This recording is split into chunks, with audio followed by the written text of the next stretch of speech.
Bueno, recordarán, estimados hermanos y hermanas, que en la última clase del jueves pasado tuvimos un momento importantísimo en el capítulo para nosotros más importante de Apocalipsis, que fue el capítulo 11, donde terminamos en la última parte con el desarrollo de lo que es la séptima trompeta y la llegada, la segunda venida de nuestro Señor Jesucristo.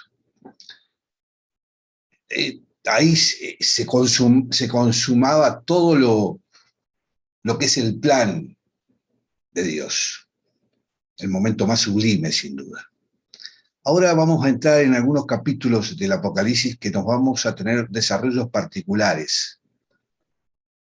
Es muy interesante el capítulo que vamos a tener hoy, que es el capítulo 12 de Apocalipsis, titulado en la Biblia que tengo yo, La mujer y el dragón. Ese es el título que se le dio en esta Biblia. El tema de este capítulo es el conflicto final entre Israel y Satanás, después de que Satanás sea echado fuera del cielo. Y 7 nuevos personajes serán presentados en el capítulo 12 y 13. Recuerden que habíamos quedado con el sonar de la séptima trompeta durante el periodo de comienzo de la Gran Tribulación. Y aunque la séptima trompeta nos va a acompañar a través de la Gran Tribulación y el milenio y el reino de los 1000 años de Jesucristo hasta los umbrales de la eternidad, hay mucho que vamos a tener para analizar en los próximos capítulos. Bueno, comenzando con este capítulo 12, en la presentación de 7 personajes promitentes que desarrollarán un protagonismo dominante en este periodo de la Gran Tribulación. Algo más adelante centraremos nuestra atención en las 7 copas de la ira, cuyas consecuencias serán peores, si cabe el término, que los mismos juicios. Y a partir de aquí asistiremos a la caída de la Babilonia religiosa, la podemos denominar así, y comercial, la apostasía de la iglesia y de todo su entorno.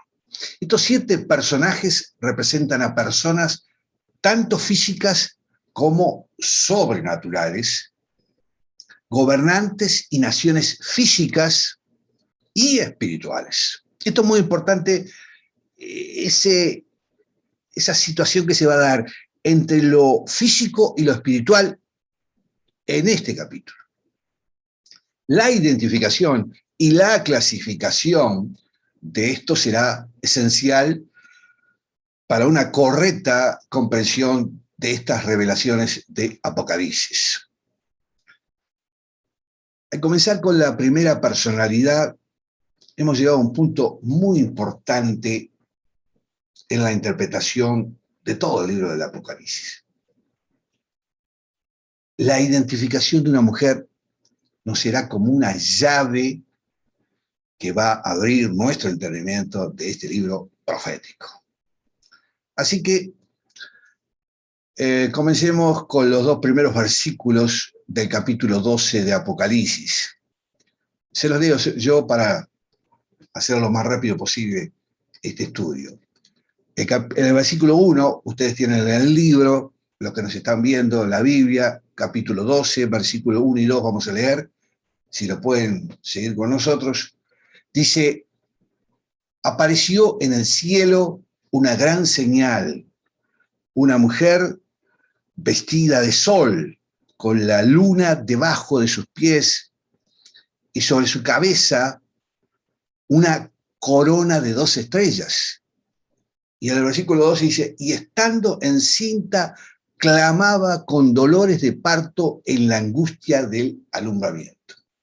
Esta frase, dolores de parto, es seguramente el resultado que vamos a tener de este estudio. Ahora, ¿Quién es esta mujer?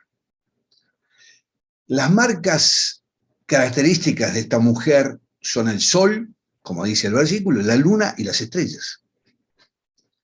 Estas señales pertenecen a Israel, como fueron también parte del sueño de José.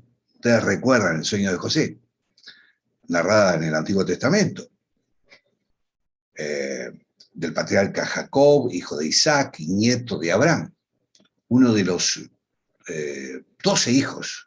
José, predilecto de su padre, tuvo un extraño sueño.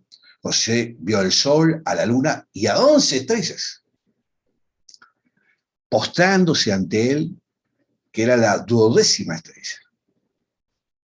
Jacob, su padre, así como sus 11 hermanos, interpretaron el sueño como un desmesurado afán de protagonismo. Y le decían: ¿debemos tu madre y yo y tus hermanos postrarnos y adorarte?, le preguntó Jacob. Muchos años más tarde fue precisamente lo que hicieron. Cuando se da la historia, cuando se encontraron con un José adulto lleno de sabiduría y mano derecha del faraón. Bueno, como habíamos estado viendo en el capítulo anterior, la mujer era la señal en el cielo, pero su misión se desarrollaría aquí en la tierra. No era una mujer en el sentido literal, sino era un símbolo que corresponde a Israel, que dio luz a Cristo el Mesías. Durante las épocas navideñas, algunos títulos de las Escrituras son muy populares, esa Navidad que se festeja, ¿no? Uno de estos relacionado con el nacimiento de Cristo se encuentra en el capítulo 9, versículo 6 del libro de Isaías, que dice, el versículo 6, dice: porque un niño nos es nacido, hijo nos es dado, y el principado sobre su hombro, y se llamará su nombre Admirable, Consejero, Dios fuerte, Padre eterno, Príncipe de paz. Ahora bien, ¿a quién está refiriéndose aquí Isaías cuando menciona porque un niño nos es nacido? Muchos dicen a la iglesia. Evidentemente que no, dado que aún no existía como tal. Se está refiriendo a la nación de Israel. Isaías le estaba anunciando la llegada de un Salvador, de un rey, alguien que vendría, de un gobernante y que gobernaría sobre ellos. Porque un niño nos es nacido, hijo nos es dado. Y añade, será el principado sobre su hombro. No está aparentemente refiriéndose aquí a un Salvador, sino a alguien que viene a gobernar. Y si miramos el profeta Isaías, sigue diciendo, y se llamará su nombre Admirable, Consejero, Dios fuerte, Padre eterno, Príncipe de paz. Esto es interesantísimo, dado que sugiere que no habrá paz verdadera y permanente hasta que Él venga. Porque cuando los gobernantes de este mundo digan paz y seguridad, entonces vendrá sobre ellos destrucción repentina. Primera de Tesalonicense. La Biblia nos dice que el problema del hombre es el propio hombre, es su corazón. Y a causa de esto, solo Jesucristo puede traer paz, siendo uno de los nombres precisamente, Príncipe de paz. Bueno, fíjense, Isaías continúa hablando a Israel, porque un niño nos es nacido. Y esa es la figura que el apóstol Juan toma y desarrolla. Esa figura se presenta en el Apocalipsis. Otro escritor del Nuevo Testamento, en la carta de los Hebreos, escribió en el capítulo 7, versículo 14, dice, porque manifiesto es que nuestro Señor vino de la tribu de Judá, de la cual nada habló Moisés tocante al sacerdocio. Y luego, el apóstol Pablo afirma en su epístola de Romanos, capítulo 9, versículo 5, de quiénes son los patriarcas y de los cuales según la carne vino Cristo, el cual es Dios sobre todas las cosas, bendito por siglos. Pablo, refiriéndose a Israel, comenzó en el versículo 4 precisamente formulando una pregunta: ¿quiénes son los israelitas? Y ellos son de los cuales según la carne vino Cristo. ¿Recuerdan aquella anécdota de la mujer junto al pozo que le preguntó a Jesús? ¿Cómo? Y le dijo, ahí está la afirmación, ¿cómo tú siendo judío me pides a mí de beber que soy mujer samaritana? El profeta Miqueas también escribió en el capítulo 5, el versículo 2 de su libro, pero tú, Belén Efrata, pequeña para estar entre las familias de Judá, de ti me saldrá el que será Señor de Israel. Y sus salidas son desde el principio, desde los días de la eternidad. Estas profecías nos van avanzando en el nacimiento del Salvador en Belén, cuando Él viniera a este mundo desde la eternidad. Tenemos otro versículo. En Isaías capítulo 66, versículos 7 y 8, podemos leer, antes que estuviese de parto dio a luz. Antes que le viniesen dolores, dio a luz, hijo.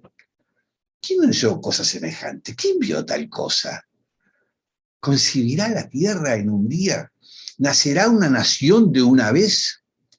Pues cuando Sión estuvo de parto, dio luz sus hijos. Jesucristo nació en Belén, pero vino de la eternidad. Los profetas anunciaban desde hacía varios siglos antes el nacimiento de aquel hijo. Por eso identificamos a la mujer de la visión de Juan con la nación de Israel. Ni siquiera con la iglesia cristiana en general, sino solamente con el pueblo de Israel. Y esta mujer iba a ser, y de hecho fue, atormentada. La verdad que el mundo siempre ha sido en general de orientación antisemita. Muy pocos son los que se declaran abiertamente amigos de Israel, tanto en el presente como en el pasado.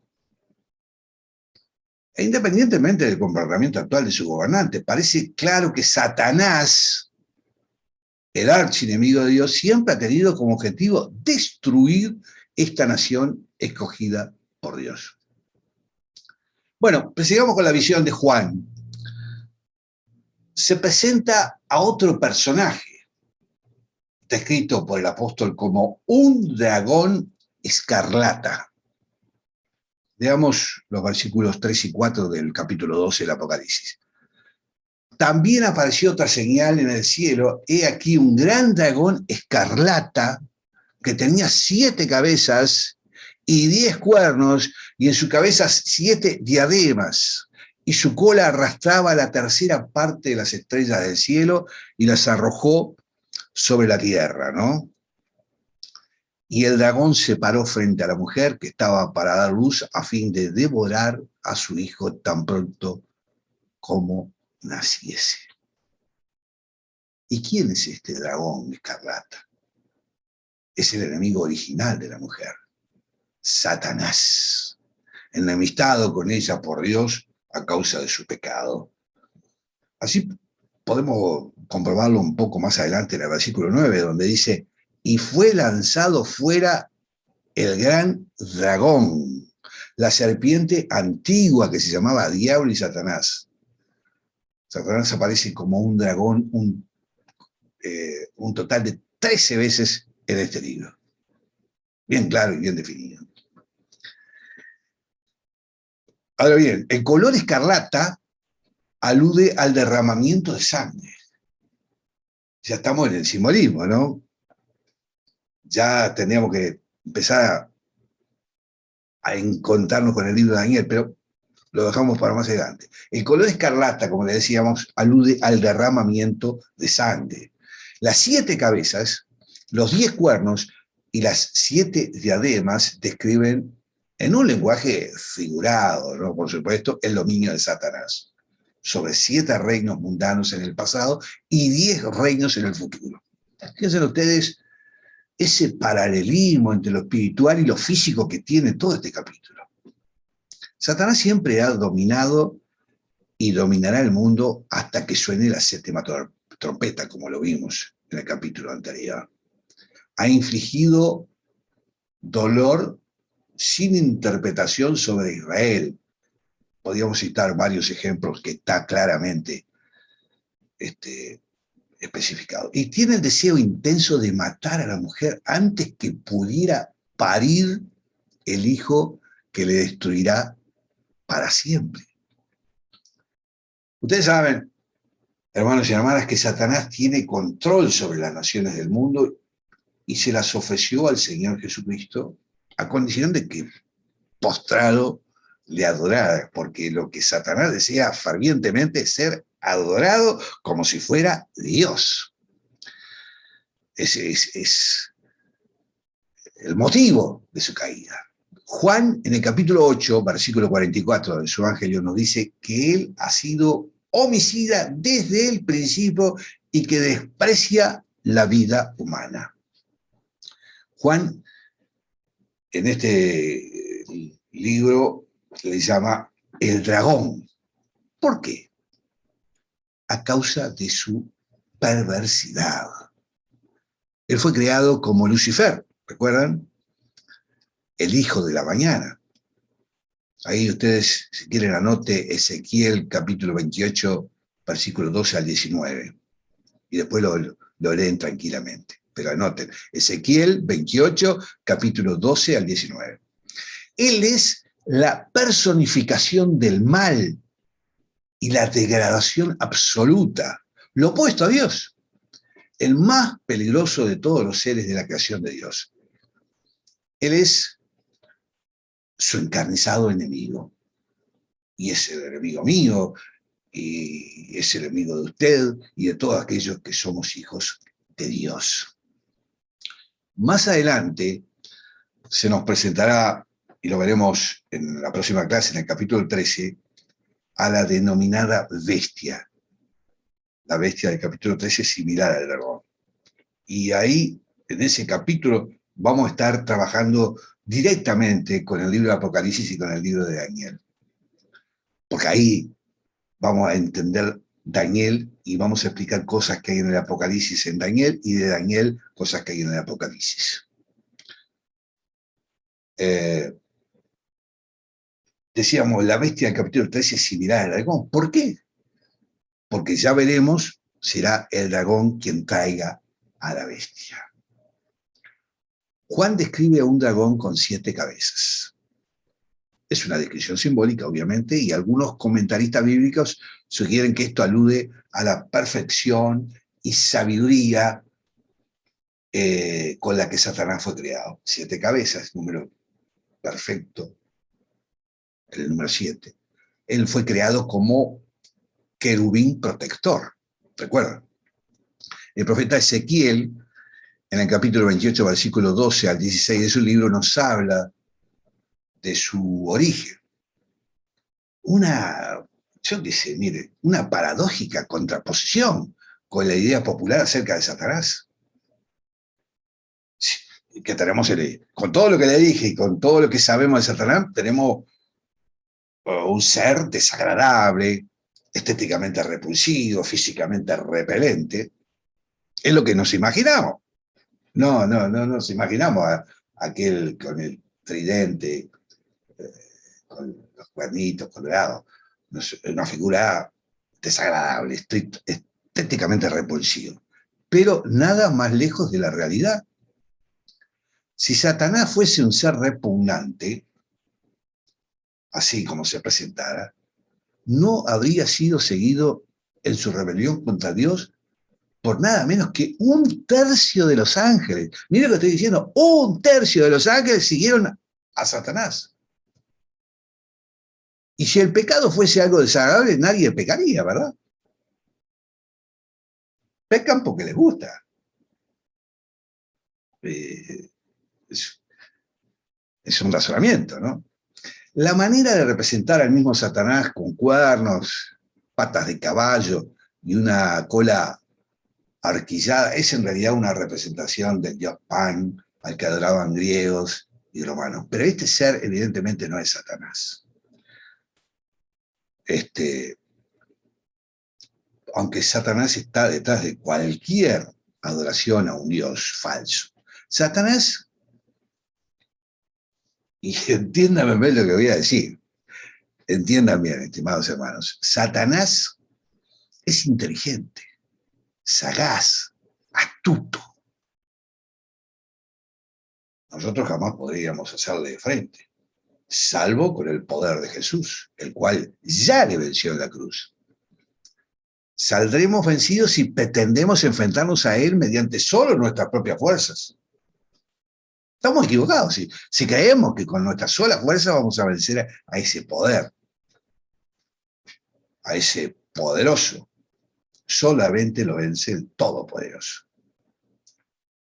Juan nos describe como un ser con 10 cuernos, los cuales podría estar aludiendo a la división final del Imperio Romano, dominado por Satanás, así como las coronas sobre estos cuernos y no sobre las cabezas significan el poder delegado a Satanás. Estas coronas representan la autoridad y su real poder. En su visión, Juan nos relata, su cola arrastraba la 1/3 parte de las estrellas del cielo. Fíjense en ustedes, este pasaje nos habla de la rebelión de Satanás en su origen. Ahí tendríamos que visualizar el libro de Isaías y el libro de Ezequiel, que está ahí plamado. Yo le voy a dar los versículos, ustedes después lo miran. Isaías, 14, versículo 12. Y Ezequiel, capítulo 28, versículo 11. Reitero, Isaías 14, 12 y Ezequiel 28, 11. Ahí logró la adhesión de la 1/3 parte de las huestes angelicales, las cuales se unieron a él para convertirse en demonios.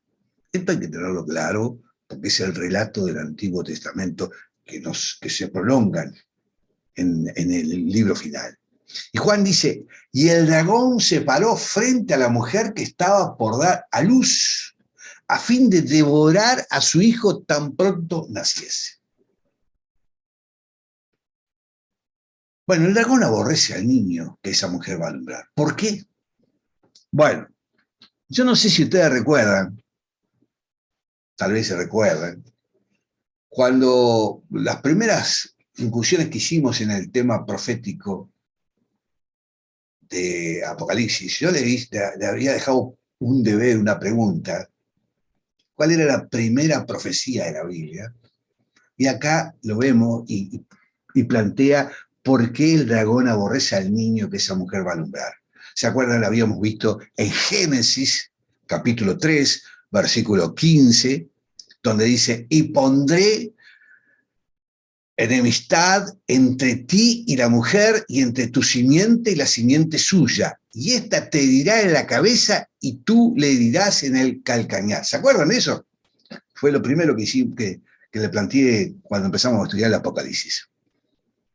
Ahora, ahí ya, en el capítulo 3 de Génesis y en el final de Apocalipsis estamos viendo el tema. Ahora, voy a hacer una pausa. Usted sabe que es curioso, para explicar un poquito ese afán de Satanás por querer eliminar a este hijo que van a hacer. Fíjense esta curiosidad que les voy a plantear. Las esposas de los tres patriarcas, Abraham, Isaac y Jacob, eran estériles. Fíjense en ustedes, Génesis 16, Sara era estéril. En el versículo 2 dice, dijo entonces Sarai a Abraham, ya ves que Jehová me ha hecho estéril. Ahí está la comprobación.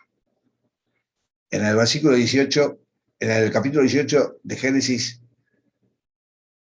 dice en el versículo 10, entonces dijo, de cierto volveré a ti y según el tiempo de la vida, he aquí que Sara, tu mujer, tendrá un hijo. Y Sara escuchaba a la puerta de la tienda, recuerdan, que estaba detrás de él. Y Abraham y Sara eran viejos de edad avanzada y Sara le había cesado ya la costumbre de las mujeres. Se rió, pues Sara entre sí decía, después que envejecido tendré deleite, siendo también mi señor ya viejo. Entonces Jehová le dijo a Abraham, recuerden, ¿por qué se ha reído Sara? Diciendo, ¿será cierto que he de dar a luz siendo ya vieja? Pregunta. Y la contestación fue clara, clarísima. ¿Hay para Dios alguna cosa difícil? Al tiempo señalado volveré a ti y según el tiempo de la vida, Sara tendrá un hijo. Pero hasta que Dios le abrió la matriz y pudo tener su hijo, que fue Isaac. Cuando Isaac se casa con Rebeca, su esposa también es estéril. Y él dice que tiene que orar. Y en Génesis 25 veremos, y oró Isaac a Jehová por su mujer que era estéril, y lo aceptó Jehová y concibió Rebeca, su mujer. Y cuando uno de sus hijos, Jacob, se casa con Raquel, es también estéril. Génesis 29. Y vio Jehová, dice el versículo 31, que Lea era menospreciada y le dio hijos, pero Raquel era estéril. Estuve refiriéndome a esto porque vemos la mano de Satanás tratando de impedir que la referencia del niño que va a nacer se dé en la genealogía del pueblo de Israel. Recordemos también otro episodio. En Egipto, el faraón mata a los niños varones, no a las niñas, porque Satanás sabe que el Mesías será varón. Manda a matar el faraón a los niños varones. Entonces, en Éxodo 1, capítulo 22, entonces el faraón mandó a todo su pueblo diciendo, echad al río a todo hijo que nazca y a toda hija preservar la vida. Pero Dios protegió a Moisés. Y bueno, tenemos muchas referencias más. En el versículo 5 de este capítulo 12, se lee, dice, y ella dio a luz un hijo varón que regirá con vara de hierro todas las naciones. Y su hijo fue arrebatado para Dios y para su trono. Voy a parar ahí en el versículo 5 para ir al anuncio del nacimiento de Jesús, que está en Lucas, el capítulo 1. Fíjense ustedes, versículo 26, dice, al sexto mes, el ángel Gabriel fue enviado por Dios a una ciudad de Galilea llamada Nazaret, a una virgen desposada con un varón que se llamaba José, de la casa de David, y el nombre de la virgen era María. Y entrando el ángel en donde ella estaba, dijo, salve, muy favorecida. El Señor es contigo, bendita tú eres entre las mujeres. En realidad el término salve, que está en la Biblia, es un término de saludo griego. Yo creo que le debe haber dicho shalom en vez de salve. Pero bueno, la Biblia está así. Mas ella cuando le vio se turbó por sus palabras y pensaba, ¿qué salutación sería esa? Entonces el ángel le dijo, María, no temas, porque has hallado gracias delante de Dios. Y ahora concebirás en tu vientre y darás a luz a un hijo y llamarás su nombre Jesús. Este será grande y será llamado Hijo del Altísimo, y el Señor Dios le dará el trono de David, su padre, y reinará sobre la casa de Jacob para siempre, y su reino no tendrá fin. Entonces María dijo al ángel, ¿cómo será esto? Pues no conozco varón.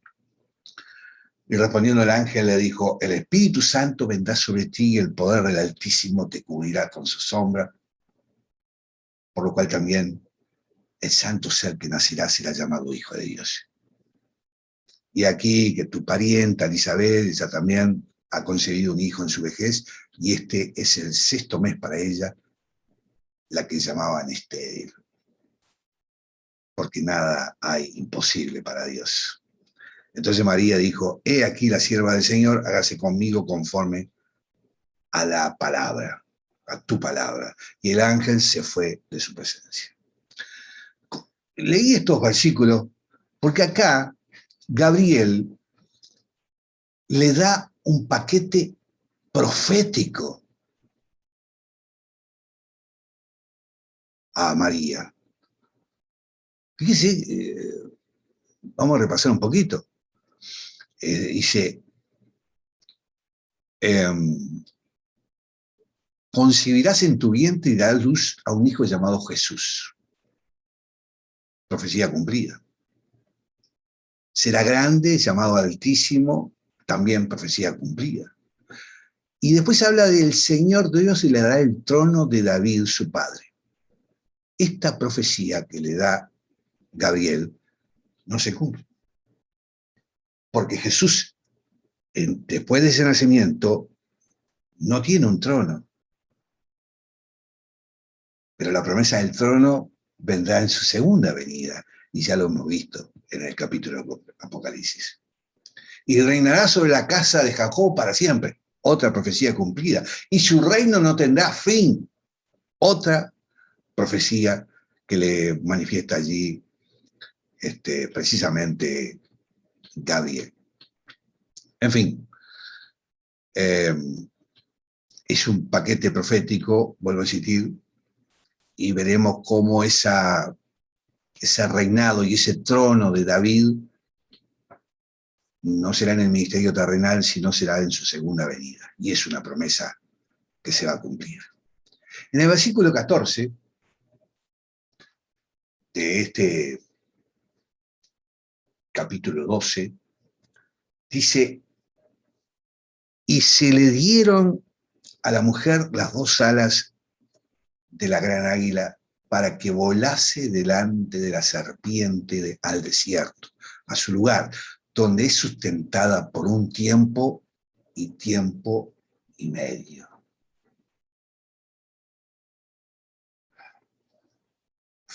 ¿Qué me cuentan? Israel huye al desierto, sustentada por 3 años y medio, donde milagrosamente es protegida de la ira del dragón. Quería hacer otra mención sobre ese afán de Satanás por querer asesinar a ese niño que nacería. Recuerden, en Mateo capítulo 2, versículo 16, Herodes, entonces, cuando se vio burlado por los magos, se enojó mucho y mandó a matar a todos los niños menores de 2 años que había en Belén y a todos sus alrededores, conforme al tiempo que había sido especificado por los magos. Y obviamente, recuerden ustedes que el Señor apareció en los sueños a José y le dijo, levántate y toma al niño a su madre y huye a Egipto. Permanece allí hasta que yo diga. Evidentemente, la mano de Dios estaba en esa lucha tremenda con Satanás.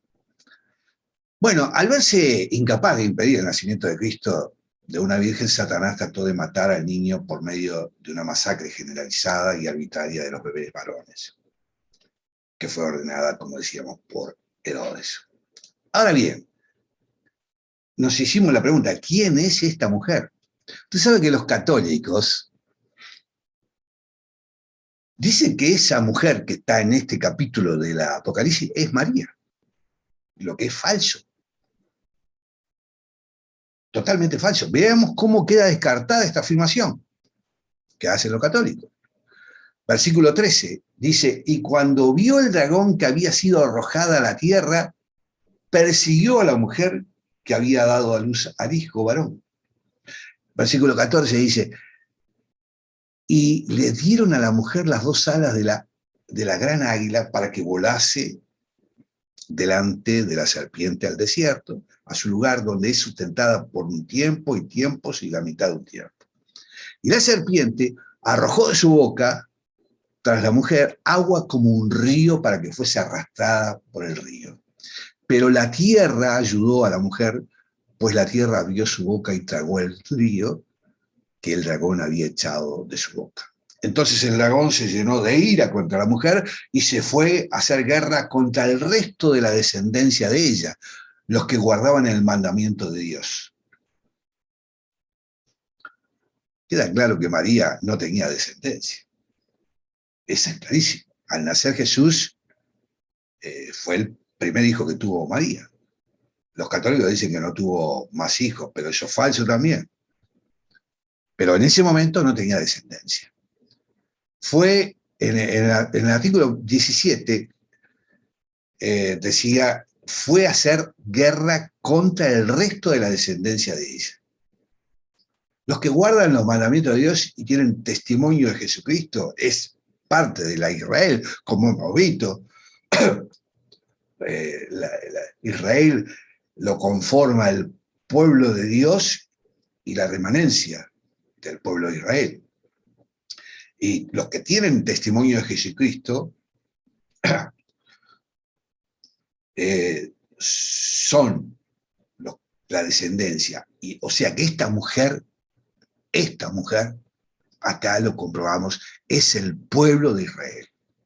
Queda claro acá, clarísimamente. En los versículos 5 y 6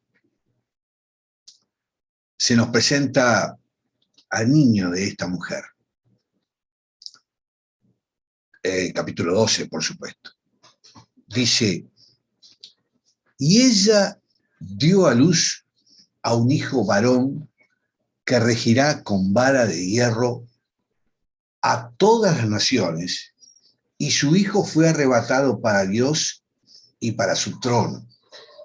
El versículo 6 dice, y la mujer huyó al desierto donde tiene lugar preparado por Dios para que allí la sustenten por 1260 días.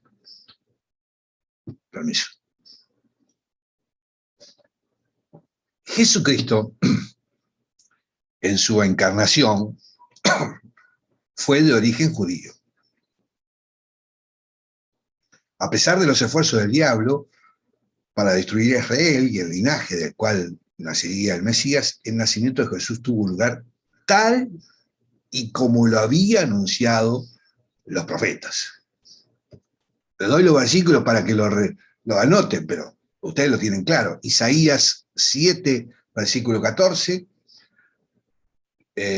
capítulo 9, versículo 6, Miqueas, capítulo 5, versículo 2. ¿Se acuerdan que les hablé del Kairos? El tiempo de Dios. Dios tenía un tiempo también, claro, concreto, específico, para el nacimiento de Jesús. La vara de hierro describe la coronación de Jesús como rey sobre las naciones del mundo. Ya lo hemos visto en alguna otra ocasión. Y cuando menciona su hijo fue arrebatado para Dios, esto alude a la ascensión de Jesús. Eso lo vemos en Hechos capítulo 1, versículo 9. Me estoy ahorrando la lectura de todos estos versículos, anótenlo, después lo repasa, para tratar de sintetizar el pensamiento y no ser demasiado largo. En Hebreos, en el capítulo 12, versículo 2, dice, hoy tenemos puestos los ojos en Jesús, el autor y consumador de la fe, el cual por el gozo puesto delante de él sufrió la cruz, menospreciando el oprobio, y se sentó a la diestra del trono de Dios. ¿Qué significan las alusiones al desierto descritas aquí por Juan? Significa, hermanos, que Dios protegerá a la mujer, al remanente de Israel, de Satanás, al suministrarle un escondite en el desierto durante la parte más intensa del periodo de la gran tribulación. Israel será protegida por Dios. Recuerden que estamos hablando de Israel no solamente como los israelitas, sino como el pueblo de Dios y el remanente de Israel.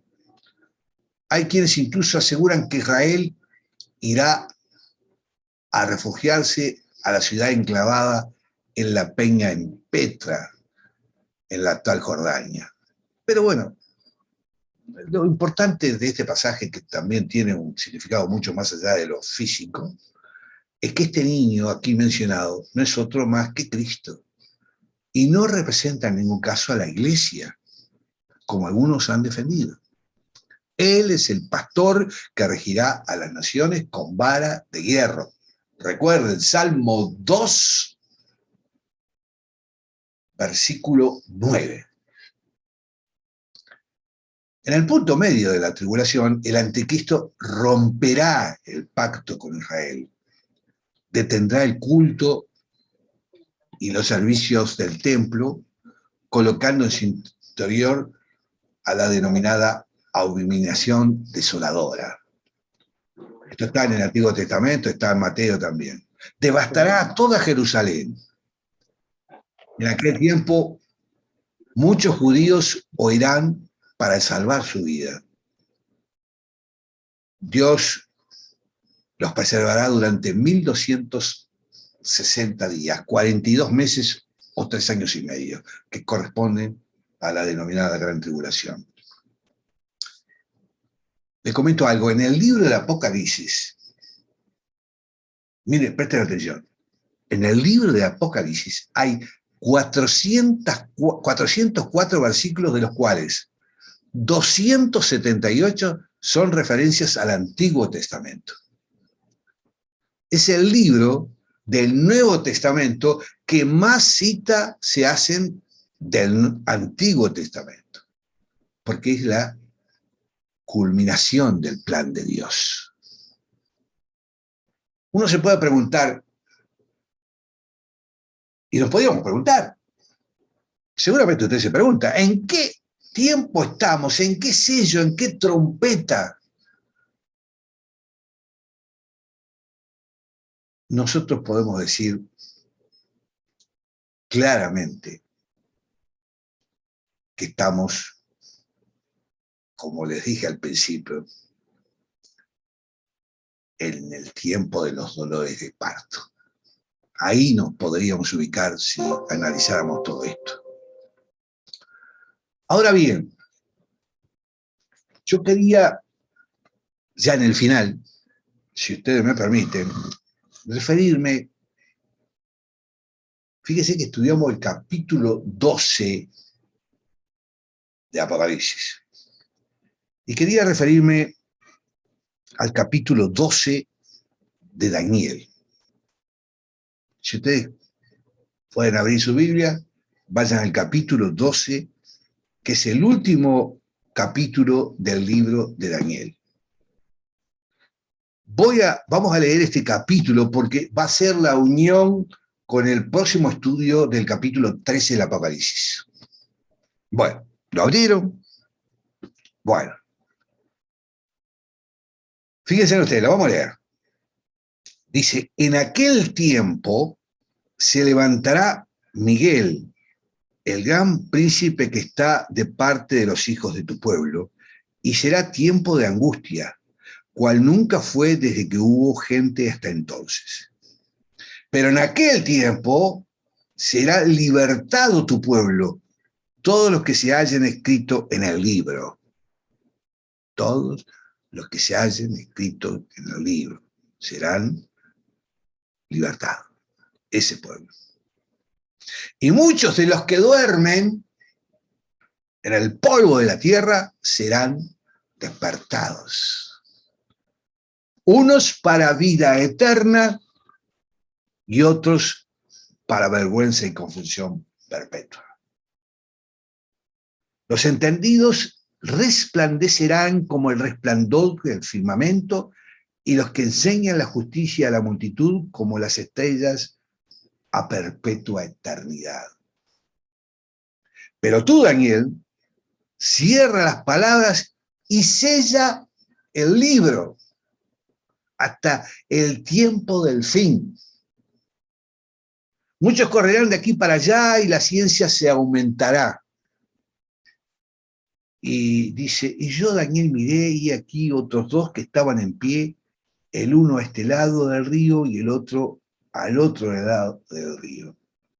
Y dijo uno al varón vestido de lino que estaba sobre las aguas del río, ¿cuándo será el fin de estas maravillas? Y oí al varón vestido de lino que estaba sobre las aguas del río, el cual alzó su diestra y su siniestra al cielo y juró por el que vive por los siglos, que será por tiempos y la mitad de un tiempo. Y cuando se acabe la dispersión del poder del pueblo santo, todas estas cosas serán cumplidas. Y yo oí, mas no entendí, y dije, Señor, ¿cuál será el fin de estas cosas?